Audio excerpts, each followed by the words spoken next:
Welcome everyone. Thanks for staying with us. You're watching Plain Speak with me, Shivani Gupta.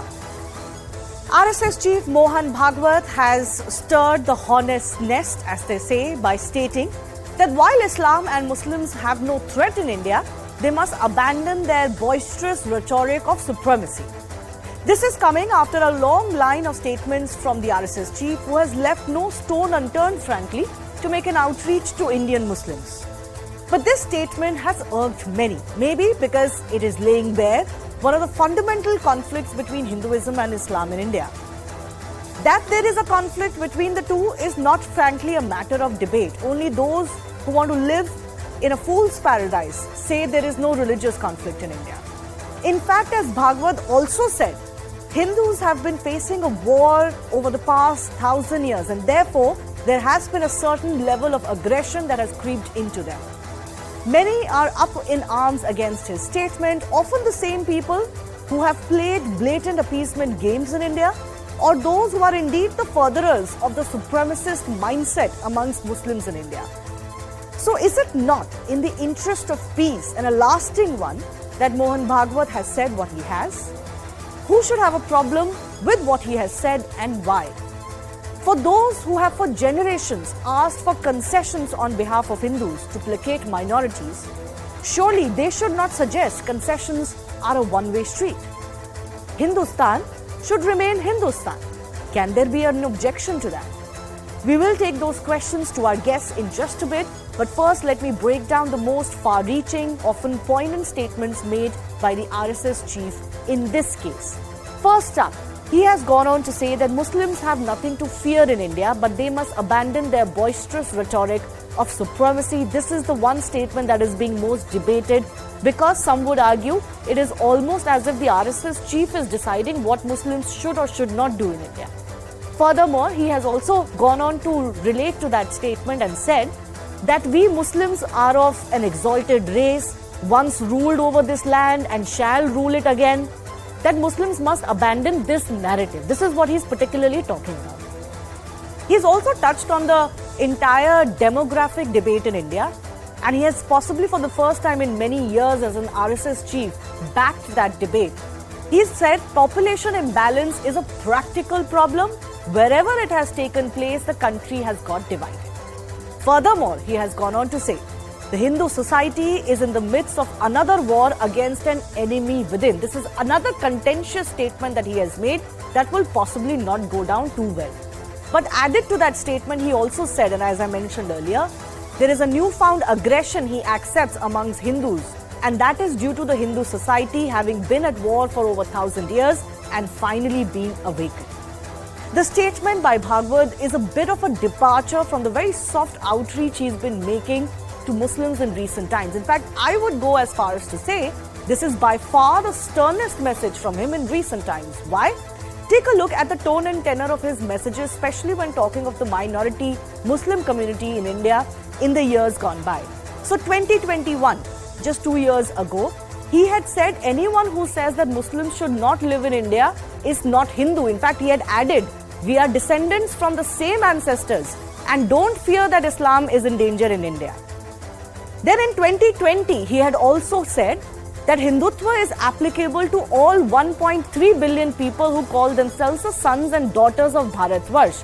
This is, of course, to make an outreach to suggest that Hindutva or Hindu Rashtra, both are not concepts that are alienating to anyone. In fact, in continuation to this, he had said that Hindu Rashtra theory or the Hindu Rashtra or Hindutva, for example, is a word expressing our identity along with the continuity of its spirituality-based traditions and its entire wealth of the value system. So basically, this is the argument about how Hinduism, Hindutva is for everyone in India, not just for those who may religiously call themselves Hindu. A year before that, 2019, he had said exactly what I mentioned. Hindustan, Hindu Rashtra and the word Hindu was not confined to just those who call themselves Hindus. He had added, whatever may be their mode of worship, language, food habits, lifestyles, that doesn't make a difference. A year before that, 2018, he had said Hindu Rashtra does not mean there is no place for Muslims. In fact, the day it is said that we don't want Muslims in India, it will not be Hindutva. So by and large, very accommodative, very placating statements he's been making. But his latest statement is more plain speak than he has done in recent times. Now, the likes of MIM are incensed with his comments, but as I will now show, it is because the likes of MIM are the very fractions of society who further a divide between Hindus and Muslims and a supremacist ideal amongst Indian Muslims. So take a look at some of these examples. Just last month, a Maulana of the All India Imam Association had said, in times to come, Muslims will bring down the Ram temple, which is being built after many years and centuries of struggle, and build a mosque there again. Now, MIM chief Asaduddin Owaisi has echoed such statements earlier by saying that Babri will always remain a mosque and we will keep telling our future generations that our mosque was demolished. He may have stopped there, but we all know what the motive of telling your future generations that your mosque was demolished is going to be. In October 2022, not so long ago, Shaukat Ali, who is the AIMIM's UP president, had said, worms and insects like you have been ruled by us for 832 years and you used to do Ji Hazur Ji with your hands folded at the back. Now, is this not a supremacist attitude?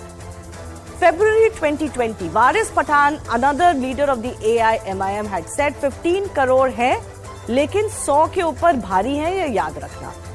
And of course, we all will remember the famous quote by Akbaruddin Owaisi, Asaduddin's brother, who had famously said that 250 million Muslims need only 15 minutes without the police to show 1 billion Hindus who's more powerful. So the big debate that's coming up today, when Mohan Bhagwat says that Indian Muslims need to shun or shed this supremacy attitude, is it not indeed a key message for lasting peace in India?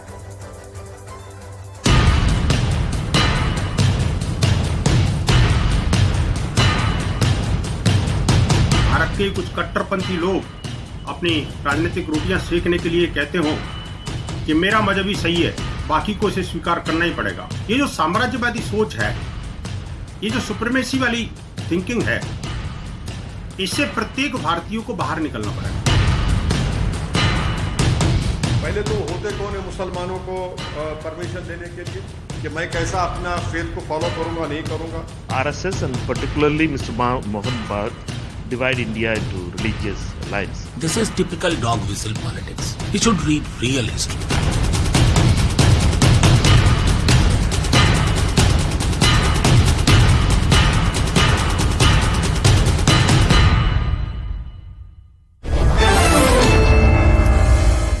Let's go across to the guests who are joining us. Advocate Mahima Singh from the Congress Party. Adil Hassan is from the AIMIM. Aarti Agarwal is author and researcher. Atikur Rahman is an Islamic scholar. Sushant Sareen, Senior Fellow, ORF. And Professor Madhav Nalapad, Senior Journalist and Vice Chair of Manipal Advanced Research Group, is joining us. Professor Madhav, why don't I begin with you? Is it fair, is it not fair to say that some of the comments that Mohan Bhagwat has made, they don't really fall in the category of advice alone? That if you are an Indian Muslim, you would feel that he's almost putting conditions or preconditions to how Muslims should behave and live in India. That there is something highly objectionable about what he's saying. Your thoughts? Well, I'd like to say that shedding racial supremacy, caste supremacy, regional supremacy, religious supremacy is something that every citizen of the world needs to do, and particularly in India, where you have Sanatan Dharma, that is multiple paths towards the same goal, whether it is one path or the other path or a third path or a millionth path, they all have equal validity. And in that kind of a culture, any feeling of supremacy is completely wrong. See, the problem is, Shivani, that unfortunately, many people have got trapped in their own rhetoric, if I may say so, their own predictions. They have been predicting from 2014 onwards that India is on the cusp of a genocide. Yes. The brink of a genocide. Well, 2014 is about 8 years away. And till now, we haven't seen that cusp, that brink ever take place. In fact, if you look at the statistics, communal violence has declined since 2014 as compared to any comparable period in the past. So I'd only like to say that I don't believe that Dr. Mohan Bhagwat was making anything that is inflammatory. I think he was making some points which are in a very, if I may say so, in the direction of acknowledging that in the 21st century, all people, no matter what your region, your language, your religion, your lifestyle, your diet, you need to work together to build a strong economy. And if you don't have a strong economy, you're letting down everybody, Okay. the entire society. To take your comment further, let me bring in Adil Hassan, who's from the AIMIM. Now, your party is one that has been extremely vocal against the statements that Mohan Bhagwat has made. Mr. Asaduddin Owaisi has also come out and, made certain objections to his statement. But as I just showed Adil Hassan, it's natural you're opposing what Mohan Bhagwat is saying, because what he's saying attacks your politics. It is your leaders who continuously... Once again, let me finish. Adil Hassan, let me finish, then you respond. It is indeed your leaders who provoke Indian Muslims as if they are separate or different than the rest of India. Instead, it is RSS's Mohan Bhagwat who repeatedly says Hindus and Muslims are the same in India. Yes, so who is Mohan Bhagwat to give lecture or give sermons on us? Who is he? Who is he if he is going to contest election in 2024? Who is he to dictate his terms? Why not he discuss on China? Why not he discuss on unemployment? Why not he talk about the human approach that people, hunger index? Why not he talk about that? Na koi ghusa hai, na koi ghusega. He's not talking to the Prime Minister of the country. Why not talking about employment? He is nowhere to dictate the Indian Muslim, because we are by birth Indian, by choice Indian, and by the will of Allah, we are Indian and we are proud to be Indian. So your objection is primarily... Not in the freedom movement, and RSS was not involved in the freedom movement. But that doesn't matter to this debate. Don't bring the freedom movement into this. It is clear. Let's debate the issue at hand. Yes, so you are saying, Adil Hassan, you are saying... Adil Hassan, one second. We don't need not talk over each other. Adil Hassan, we need not talk over each other. Listen to me, I will give you time. So you are saying that your objection is not to what he's saying, but your objection is that who is Mohan Bhagwat to say so. Is that right? No. It is very clear. We don't need any sermon from Mr. Bhagwat because RSS role was nowhere in freedom struggle. RSS was nowhere from the last 8 years. Mohan Bhagwat never talks about mob lynching. He never talks about China entering. He has talked about mob lynching. That's not true, actually. RSS has been on record to shun those who lynch in the name of cow protection. Why not Mohan Bhagwat talk about Sadhvi MP from Bhopal? In fact, on the issue of Sadhvi Pragya's issue that you're bringing up happened only recently. But I may also add, Mohan Bhagwat has been on record to shun so-called Dharam Sansads as well. When a recent Dharam Sansad had been in headlines for raising provocative statements. From Devashi on Uttarakhand Dharam Sansad, what action has been taken? Yeah, action has been taken. People were arrested, FIRs were lodged. What other action do you want? Where are the culprits? But they were arrested. But there is a legal process, right? People cannot be hung just because your feelings have been offended. No, it's not. It's the Supreme Court intervening in the issue. But there is a legal process. Now only in the Shimoga, Karnataka, what Bhopal MP told. What process? What the law and order is doing in the state? But bataiye na, in which case was action not taken? Safe passage to the minorities. Why not he talk about? No, but you are not coming to the debate I am having with you.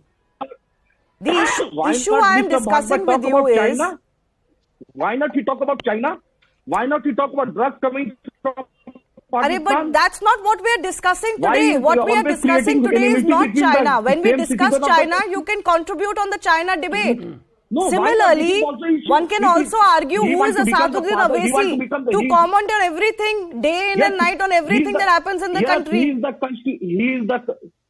He is the law-abiding citizen of the country. He is so Mohan Bhagwat is not. Is he not a citizen of this country? Every issue. So is Mohan Bhagwat any lesser than Asaduddin Owaisi? Every right to say he has got so. We don't want lecture. No, that's fine. To say that we don't want these sermons from Mohan Bhagwat is fine. But don't deviate the debate. Talk on the subject.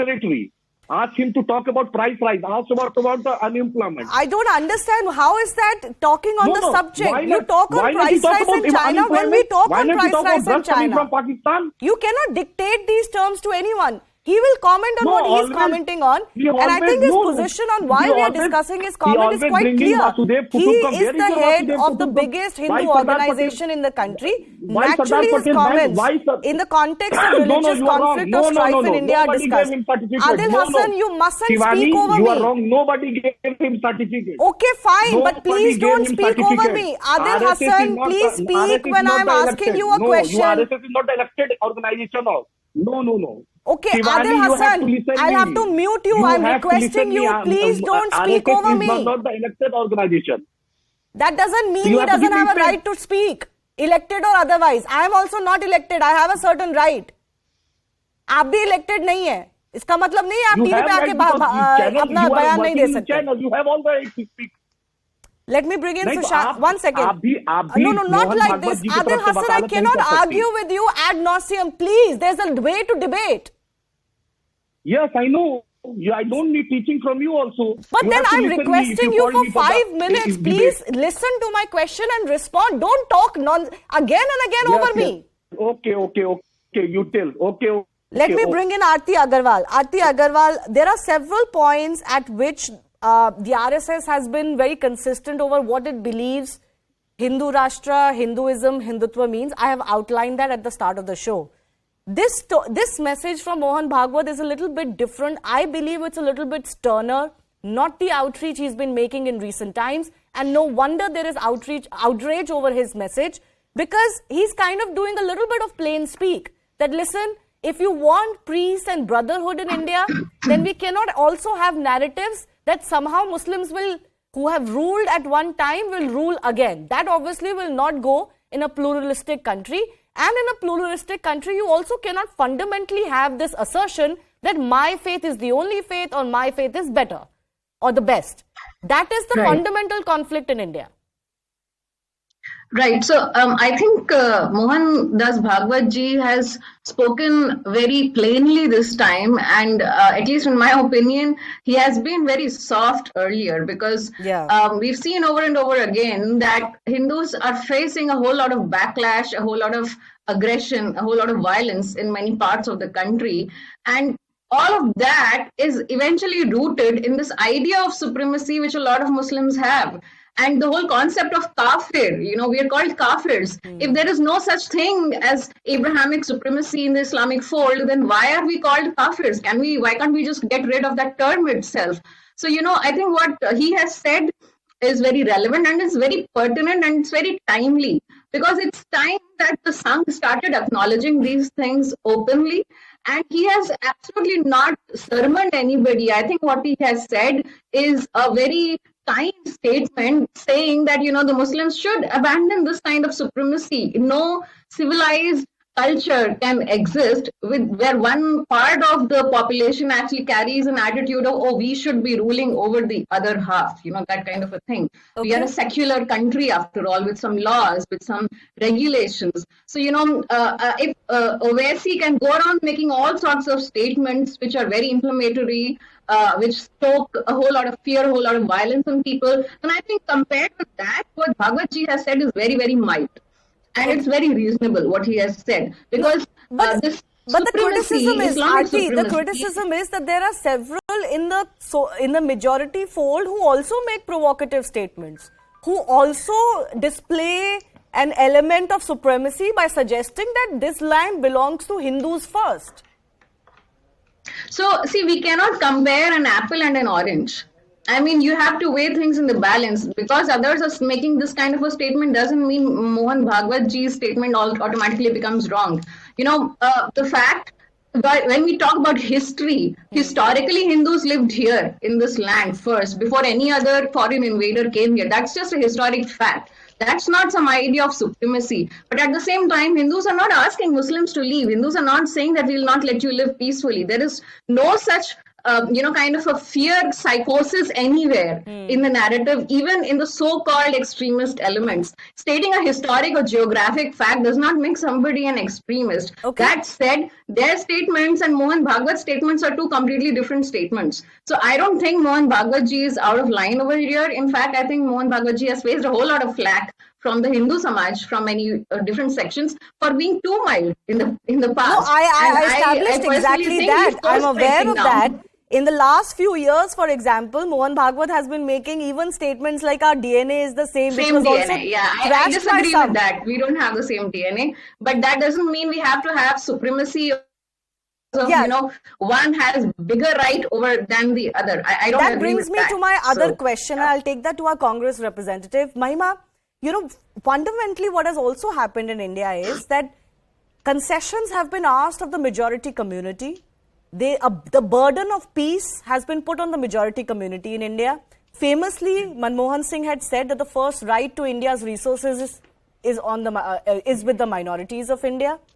Now, that also does not go. I think what he has also referred to, what I think his message also is, that if you ask for concessions from the majority community, concessions must also come from the minorities in India, where they must also shun certain narratives, otherwise peace is not achievable. Don't you agree with that?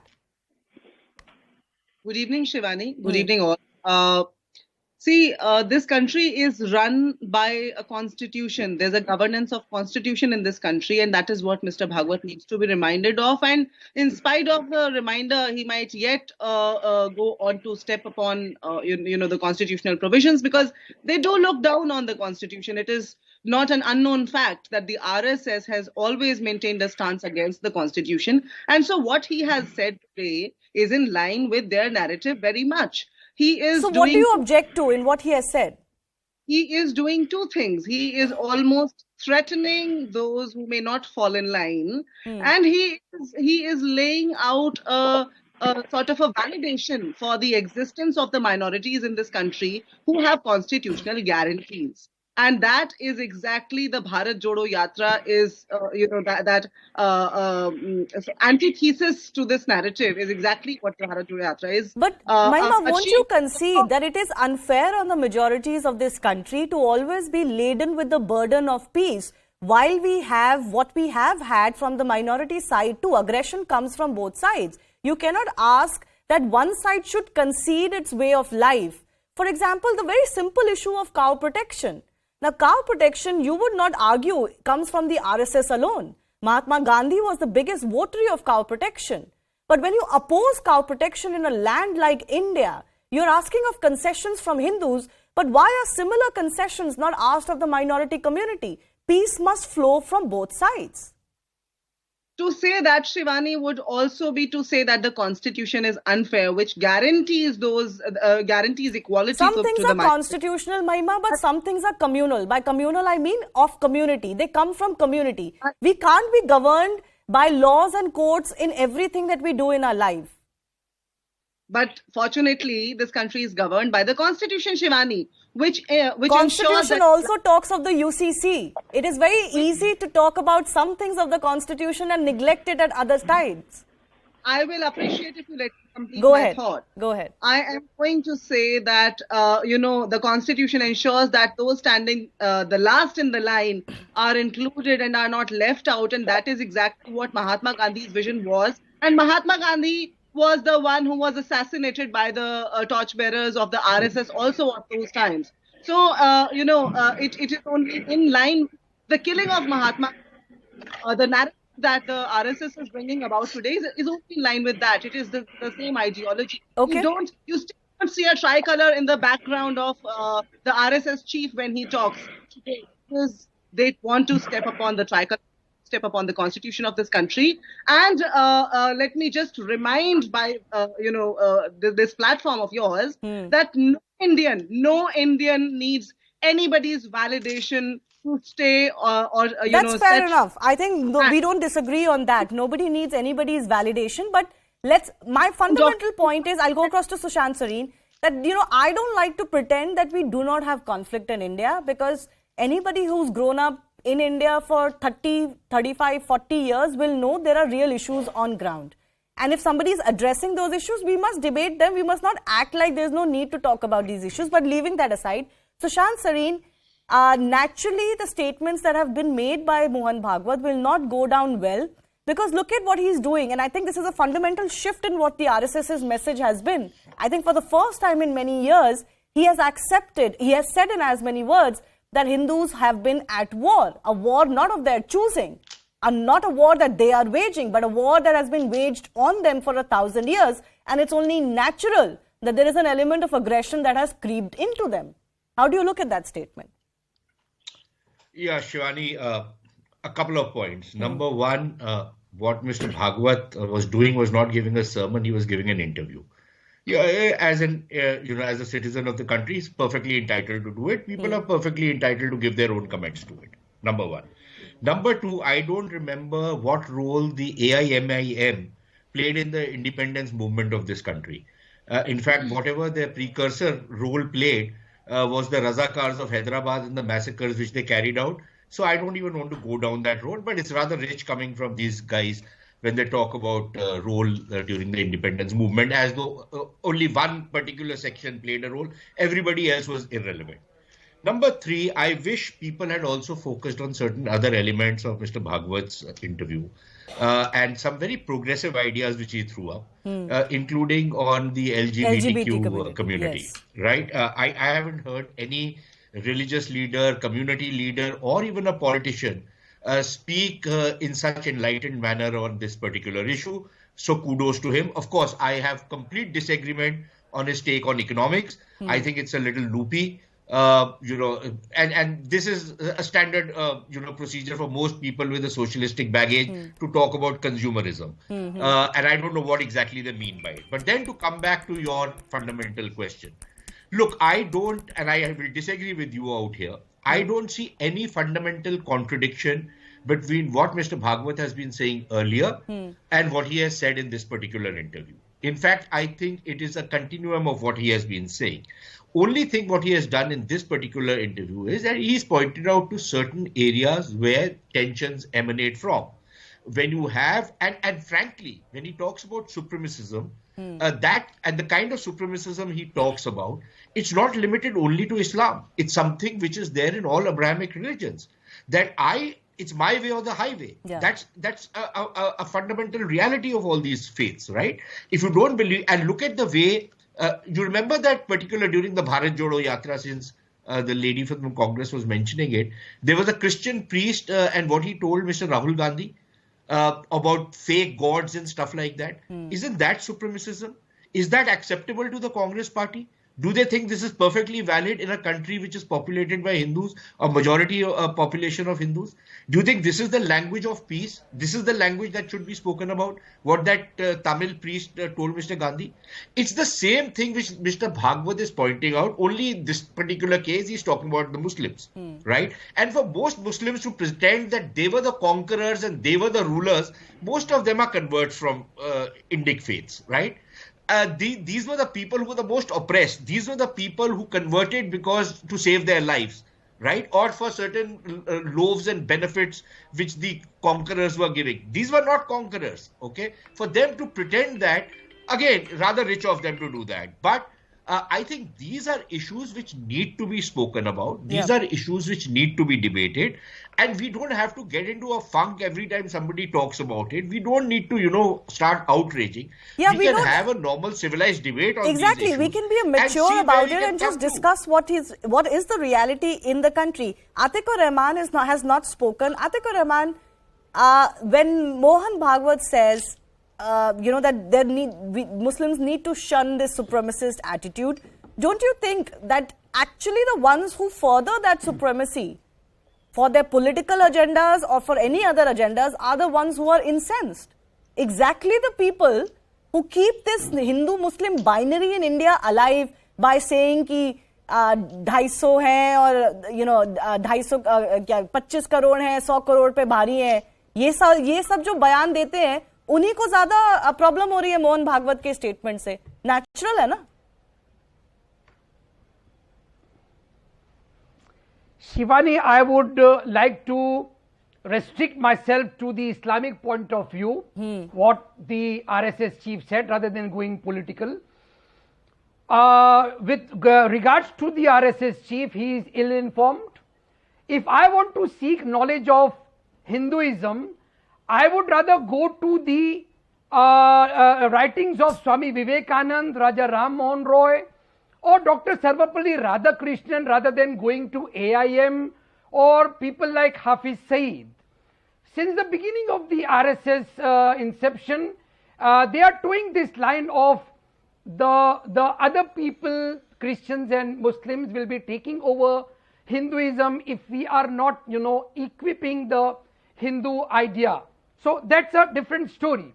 As far as supremacy of Islam is concerned, Shivani, Dr. Rafiq Zakaria writes in his book, The Widening Divide, the question of superiority of one religion over another does not arise because the message of God is the same for all people at all times. That is why Muslims resent their religion to be called Mohammedanism. It is Islam which is the eternal religion.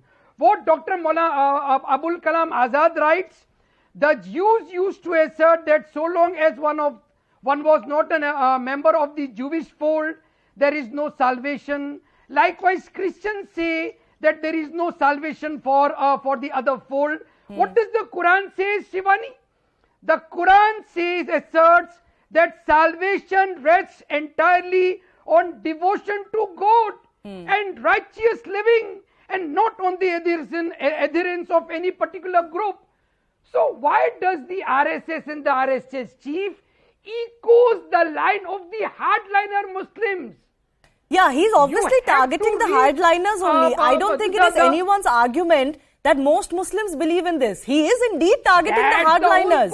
And that's what I'm saying. And those quote-unquote hardliners are the ones who have a problem with this statement. No. Then it comes to what the Congress spokesperson said. Constitutionalism is our final book of law. Since 1947, the Hindus and Muslims shall be guided by the Constitution of India. But we've seen in India several Muslim clerics even shunning the Constitution aside. I mean, you look at the statements on the Ram temple, it has come from the courts. Done by the other likes of Owaisi shun those decisions. He still today does not accept that decision, which is his right.